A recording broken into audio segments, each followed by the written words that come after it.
नमस्कार दोस्तों, कैसे हैं आप लोग। उम्मीद करता हूं सभी लोग स्वस्थ होंगे और मस्त होंगे। स्वागत करता हूं आपका गौतम सीटेट क्लासेस में। तो चलिए मित्रों, आज की क्लास की बात करते हैं। आज भी जो हमारी क्लास है वो सीडीपी की क्लास होगी, जिसमें क्वेश्चन नंबर 356 से लेकर 365 तक डिस्कस किए जाएंगे। और ये हमारी 25th यानी कि 25वीं क्लास है सी डी एंड पैडा की। और देखिए दोस्तों, जो लोग नए मेरे चैनल पे आए हैं उनको मैं बता दूं कि मेरा जो पढ़ाने का तरीका है वो है पॉजिटिव और नेगेटिव। ये एक ऐसा तरीका है कि सीडीपी में फर्स्ट पेपर में 90 मार्क्स का पोर्शन होता है सीडीपी का फर्स्ट पेपर में।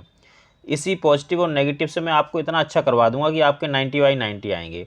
और सेकंड पेपर में होता है 75 का सीडीपी का पोर्शन, 75/75 आ सकते हैं। ये बिल्कुल नया है और बिल्कुल आसान तरीका है। इस तरीके से पढ़ाता हुआ सिर्फ मैं ही आपको मिलूंगा और शायद कोई ना मिले।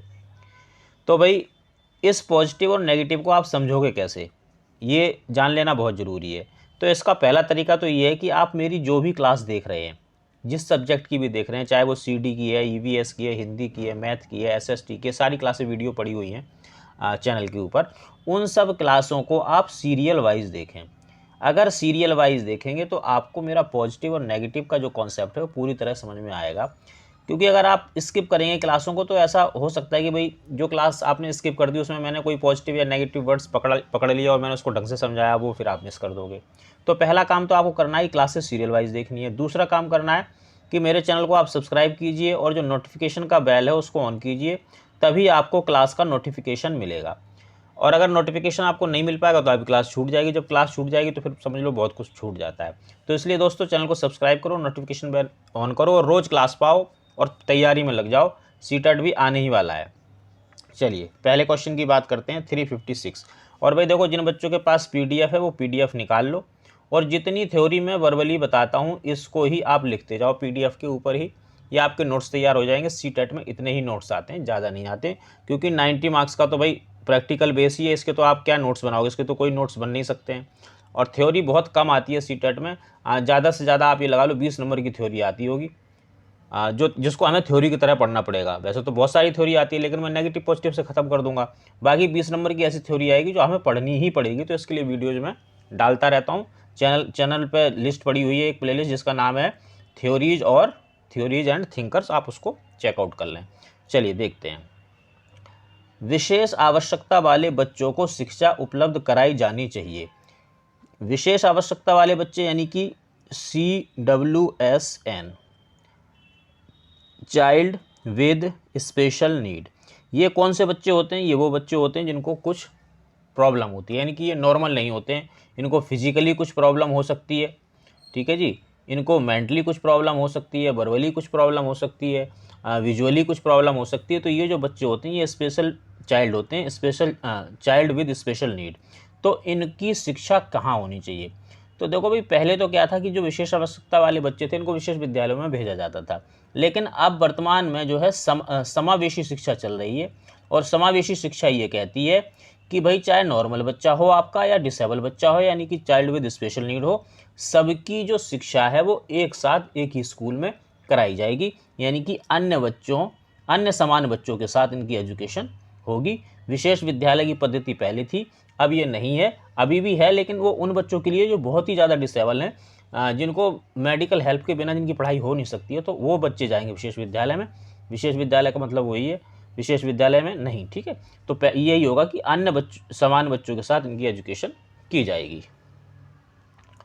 आकलन को उपयोगी और रोचक प्रक्रिया बनाने के लिए किसके प्रति सचेत रहना चाहिए? भाई उपयोगी और रोचक बनाना है, यानी कि अच्छा बनाना है। अच्छा कब बनाओगे? जब आप पॉजिटिव चीज़ करोगे। तो इसमें क्या पूछ रहा है? इसमें पॉजिटिव पूछ रहा है। और देखो भाई, पॉजिटिव नेगेटिव का जो कॉन्सेप्ट है वो ये है कि आप पहले तो क्वेश्चन को इस तरह से पढ़ो कि वो नेगेटिव पूछ रहा है या पॉजिटिव। जब आप इस तरह से क्वेश्चन को पढ़ने लगोगे तो आपको मेरे नेगेटिव और पॉजिटिव तुरंत दिखाई देने लगेंगे और आप फटाक से आंसर कर दोगे। तो भाई क्या पूछ रहा है? पॉजिटिव। देखिए, अलग अलग विद्यार्थियों में तुलना करना नेगेटिव।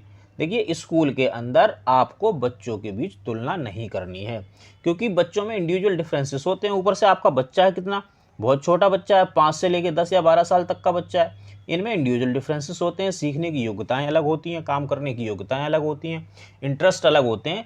तो आप इनकी तुलना आपस में ना करें।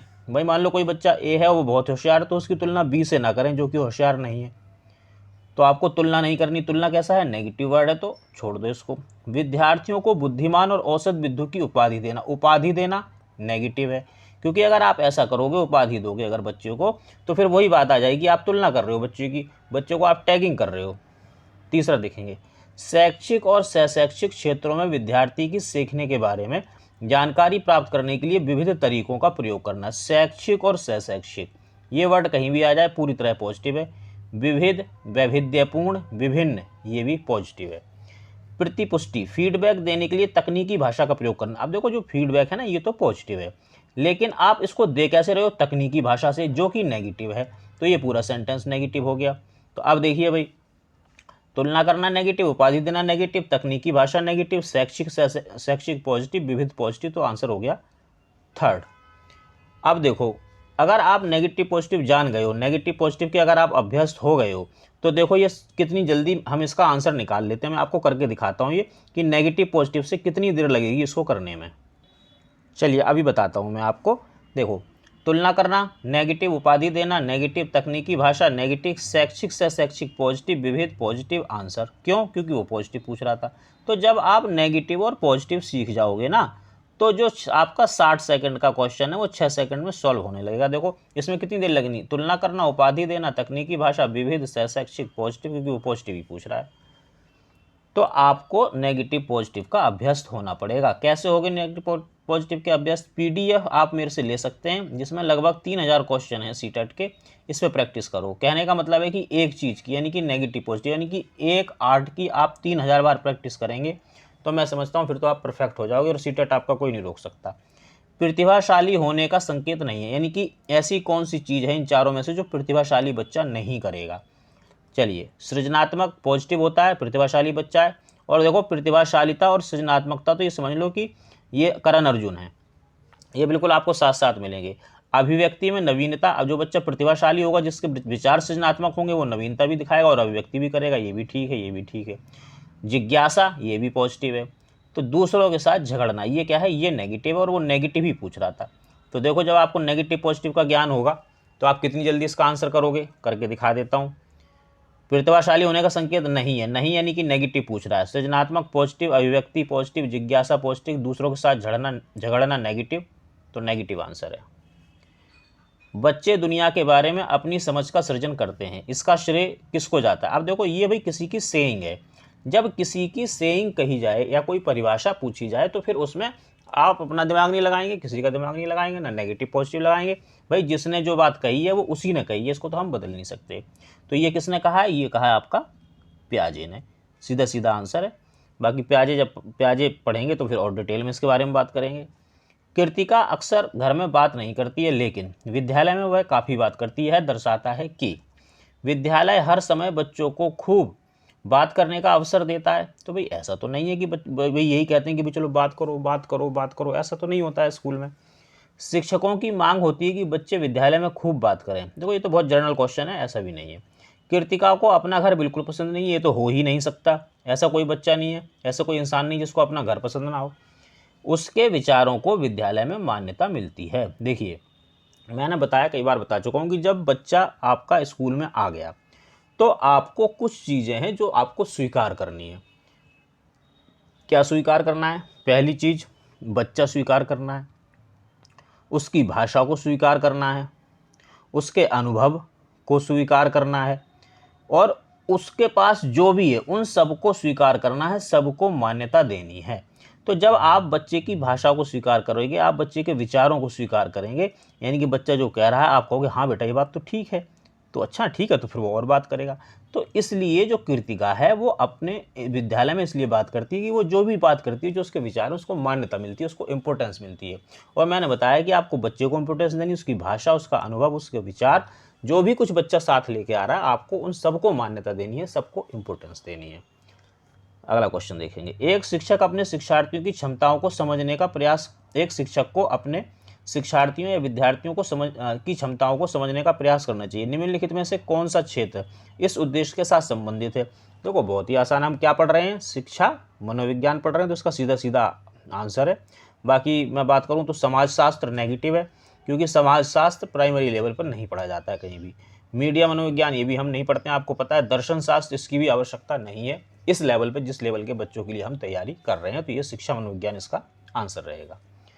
अधिगम यानी कि अधिगम क्या है, लर्निंग क्या है। अब देखो भाई यहाँ पे क्या पूछ रहा है वो, यहाँ पे वो लर्निंग की परिभाषा पूछ रहा है, अधिगम की परिभाषा पूछ रहा है। तो जब परिभाषा पूछेंगे ना तो हम इधर उधर तो जा ही नहीं सकते, जो परिभाषा हमें वही बतानी पड़ेगी। तो हम वही बताएंगे, जो कुछ हम जानते हैं वह सब अधिगम किया हुआ है, ये इसकी परिभाषा नहीं है। व्यवहार, ज्ञान, कौशल पर तुलनात्मक स्थायी प्रभाव, ये लर्निंग है।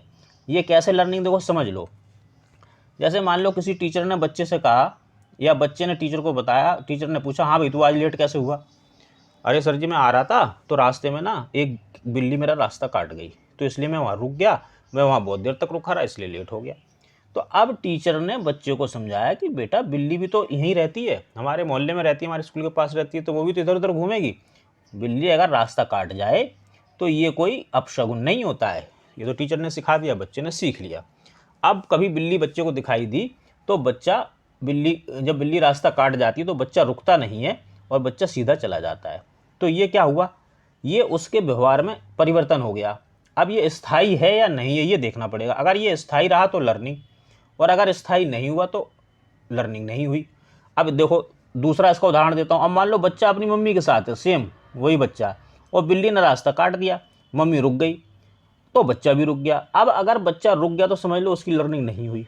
लेकिन अगर बच्चा नहीं रुका, उसने कहा नहीं मम्मी मेरे सर ने कहा है, मेरी मैडम ने कहा है कि ऐसा कुछ नहीं होता, चलो चलो चलो चलो, और फिर वो वहाँ से अगर चल दिया तो समझ लो उसकी लर्निंग हो गई। तो इसका मतलब स्थायी प्रभाव कि उसके तुलनात्मक, तो तुलना करनी है हमें। तुलना क्या है, पहले वो रुक जाता था अब नहीं रुकता है, लेकिन क्या ऐसा स्थायी है? अगर स्थायी है तो वो क्या है, अधिगम है।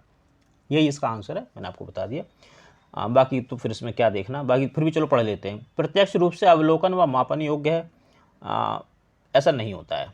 विशिष्ट आयु स्तर तक सीमित है, सीमित वर्ड नेगेटिव है, और ये पूरा सेंटेंस ही नेगेटिव हो गया। सीखने की प्रक्रिया में अभिप्रेरणा, अब देखो अभिप्रेरणा पॉजिटिव चीज़ तो क्या करेगी, पॉजिटिव चीज़ ही करेगी। तो हम क्या ढूंढेंगे, पॉजिटिव चीज़ ढूंढेंगे। शिक्षार्थियों की स्मरण शक्ति को पैना करती, स्मरण, रटना, सुनाना, दोहराना, कंठस्थीकरण, कंठस्थ करना, ये सब नेगेटिव होता है। और सबसे ज़्यादा नेगेटिव है क्योंकि रटने से, स्मरण करने से, कंठस्थ करने से बच्चा कुछ नहीं सीखता है, तो नेगेटिव। पिछले सीखे हुए नए ज्ञान को नए अधिगम से अलग करती है, अलग जो शब्द है ना ये भी नेगेटिव है।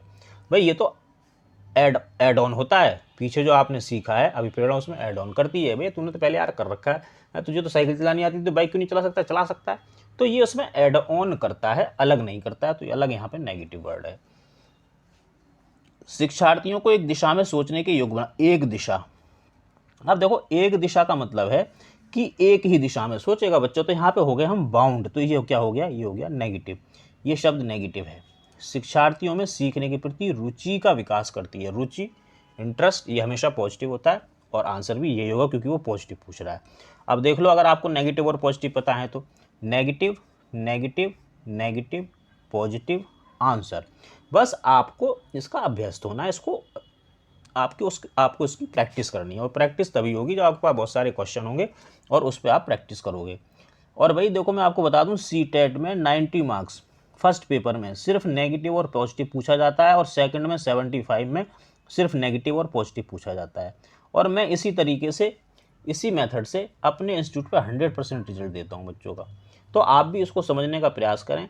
मेरे कम से कम आप 7-8 वीडियो देख लो, CD के देख लेना, चाहे हिंदी के देख लेना, चाहे VS के देख लेना, और इसके बाद जिस भी सब्जेक्ट के देखो, कोई सा भी पेपर उठा के देख लेना, करना। मैं आपको 100% गारंटी देता हूँ कि आपका पेपर सॉल्व होने लगेगा। अगर ना हो तो आप मेरे चैनल देखना बंद कर देना। और बताओ इससे ज़्यादा क्या कहूँ। सीखना समृद्ध हो सकता है यदि समृद्ध होना यानी कि +1 होना, तो वो कैसे होगा, जब कोई पॉजिटिव चीज़ होगी। तो हम क्या ढूंढेंगे, हम पॉजिटिव ढूंढेंगे। 4th से चलते हैं। कक्षा में आवधिक परीक्षाओं पर अपेक्षित ध्यान दिया जाए, परीक्षा नेगेटिव। मैंने बताया कि आपका जो बच्चा है वो 5 से लेकर 10 या 12 साल तक का बच्चा है, ये बच्चा स्कूल में पेपर देने के लिए नहीं आ रहा है। हमें बच्चों को पेपर के लिए तैयार नहीं करना है, हमें तो बस उसको कुछ क्रियात्मक कराओ, जो उसका मन कर रहा है वो करवाओ, फालतू को बच्चे पे बोझ मत डालो। शिक्षक विभिन्न प्रकार के व्याख्यान और स्पष्टीकरण का प्रयोग करें, व्याख्यान नेगेटिव, परीक्षा नेगेटिव। व्याख्यान मतलब भाषण देना, भाषण बच्चा पसंद ही नहीं करता, वो अपने मम्मी पापा की नहीं सुनता, मास्टर की तो सुनेगा कब। तो व्याख्यान क्या है, नेगेटिव। कक्षा में अधिक से अधिक शिक्षण सामग्री का प्रयोग करो, शिक्षण सामग्री नेगेटिव। अगर लिखा हो दृश्य श्रव्य शिक्षण सामग्री तो पॉजिटिव हो जाएगा, लेकिन अगर सिर्फ लिखा है शिक्षण सामग्री तो नेगेटिव रहेगा। देखिए, वास्तविक दुनिया से उदाहरणों को कक्षा में लाया जाए जिससे विद्यार्थी एक दूसरे से अंतःक्रिया करें व शिक्षक उस प्रक्रिया को सुगम बनाए। अब इसमें 3 शब्द निकले, वास्तविक दुनिया, अंतःक्रिया, सुगम। ये वर्ड पॉजिटिव है, कहीं पे भी आए सी डी पैडा में। और भाई एक चीज़ और ध्यान रखना, मेरे जो नेगेटिव पॉजिटिव हैं वो सिर्फ और सिर्फ सी टेट में वर्क करेंगे। कहीं और प्रयोग करने की कोशिश करोगे तो फिर गलती हो जाएगी आपसे। मैं सिर्फ और सिर्फ सी टेट पढ़ाता हूँ, सी टेट के अलावा और मेरा जो ये कंटेंट है ये कहीं आपको काम नहीं आएगा, सिर्फ सी टेट में काम आएगा। और मैं तो कहता हूँ बस सी टेट कर लो, सी टेट ही सबका राजा है सारे टेटों का। आपने सी टेट कर लिया, सब जगह यूज होगा। तो आप सिर्फ मेरे जो पढ़ाया हुआ तरीका ये सिर्फ सी टेट में प्रयोग करें और सी टेट की भी CDP में करें, नेगेटिव पॉजिटिव का प्रयोग। और बाकी जो चीज़ें हैं जैसे होती हैं मैं जैसे बताता हूँ आप उनको ऐसे करें। तो देखो भाई, अगर आप नेगेटिव पॉजिटिव जानते हो तो कितना आसान है, negative negative negative positive positive positive answer, क्योंकि वो पॉजिटिव पूछ रहा था। बताओ कितना टाइम लगेगा। और नहीं तो बच्चे CD में घूमते रहते हैं, यार कैसे होगा कैसे होगा, पेडागोजी कैसे होगी। ये सब नेगेटिव पॉजिटिव से खत्म हो जाता है मेरे चैनल पे। निम्न में से कौन से कथन को सीखने की प्रक्रिया की विशेषता नहीं मतलब नेगेटिव पूछ रहा है तो क्या ढूंढेंगे, नेगेटिव वर्ड ढूंढेंगे। चलो यहाँ से स्टार्ट करते हैं। अनअधिगम भी सीखने की प्रक्रिया। अनअधिगम होता है पॉजिटिव। अनअधिगम का मतलब होता है जो हम, एक तो होता है लर्निंग। लर्निंग कैसे करते हैं, लर्निंग के लिए हमें पूरा सेटअप बिठाना पड़ता है चीज़ों को सीखने के लिए। और अनअधिगम एवं ही सीख जाए, यानी कि अनौपचारिक। अनौपचारिक यानी कि जो लर्निंग होती, अधिगम होता है वो तो औपचारिक होता है और अनधिगम अनौपचारिक होता है। तो ये भी सीखना है, बिल्कुल सही। सीखना लक्ष्योन्मुखी होता है, ये बात भी ठीक है। भैया हम जब कोई चीज़ सीखने जाते हैं, स्कूल में जा रहे हैं, जैसे मान लो आप कोचिंग सेंटर पे आते हो या आप ये मेरा यूट्यूब चैनल देख रहे हो, तो इसका कुछ एक लक्ष्य है। ये जो चीज़ सीख रहे हो उसका कुछ ना कुछ लक्ष्य है, तो ये लक्ष्योन्मुखी होता है, बात सही है। सीखना एक व्यापक प्रक्रिया, व्यापक यानी कि ब्रॉड। मैंने बताया ब्रॉड, जहाँ ब्रॉडनेस जिस ऑप्शन के अंदर आ रही है वो हमेशा पॉजिटिव होगा, तो ये भी पॉजिटिव है। तो देखो भाई, ये तो 3 पॉजिटिव हो गए, तो अब यही बचा आंसर। लेकिन इसमें नेगेटिव क्या है, शैक्षिक संस्थान ही एकमात्र स्थान है जहां अधिगम प्राप्त होता है। तो ही और एकमात्र, सिर्फ, ये कहीं पे भी आ जाए ये नेगेटिव होते हैं। केवल, ही, मात्र, एकमात्र, सिर्फ, लिख लो इनको, ये हमेशा नेगेटिव होते हैं क्योंकि ये चीज़ों को बाउंड कर देते हैं, बाउंडेशन लगा देते हैं। अब वो नेगेटिव पूछ रहा था तो भाई नेगेटिव ये रहा आंसर। तो दोस्तों ये थी हमारी क्लास CD की आज की क्लास। मैं समझता हूँ आप क्लास पसंद आई होगी। जैसी भी आपको लगी अच्छी बुरी मुझे कमेंट जरूर करें। आपके कमेंट से मुझे थोड़ा मोटिवेशन मिलता है। मैं देख रहा हूँ अब कमेंट नहीं कर रहे हो आप लोग, तो या तो आप वीडियो नहीं देख रहे हो और या फिर आपको चीज़ें समझ में नहीं आ रही हैं। आप कमेंट करोगे तो मैं आपके लिए कुछ अच्छा करने की कोशिश करूँगा। अगर आपको कोई चीज़ बुरी लग रही है जो आप समझ में नहीं आए तो आप मुझे बताओ, मैं उसको करेक्ट करूँगा, कोई दूसरा तरीका ढूंढूंगा। मेरा प्रयास ये रहता है कि जो मेरे बच्चे हैं उनको मैं इतने सिंपल तरीके से समझाऊं कि उनको एक एक चीज़ समझ में आए। लेकिन वो मुझे तभी पता चलेगा ना जब आप मुझे बताओगे कि भाई क्या समझ में आ रहा है क्या नहीं आ रहा है। तो आप कमेंट जरूर करें। और CTET से रिलेटेड कोई भी प्रॉब्लम है आप मुझे इस नंबर पर कॉल कर सकते हैं, व्हाट्सअप कर सकते हैं। मैं आपकी हर चीज़ का जवाब दूंगा। बट याद रहे कि सिर्फ CTET, क्योंकि मैं सिर्फ और सिर्फ CTET पढ़ाता हूँ। इतना ही मैं ज्ञानी हूँ, मैंने बताया कई बार। और टीचरों की तरह मैं नहीं हूँ जो सब कुछ पढ़ा दूँ। तो आप CTET के बारे में मुझसे कोई भी क्वेश्चन, कोई भी क्वेरी कर सकते हैं इस नंबर पे, मैं उसका जवाब दूंगा। कोई नोट्स, PDF जो भी चाहिए सब कुछ मिलेगा आपको। तो चलिए मित्रों, मिलेंगे अगली क्लास में। तब तक के लिए आप सभी लोग स्वस्थ रहें और मस्त रहें।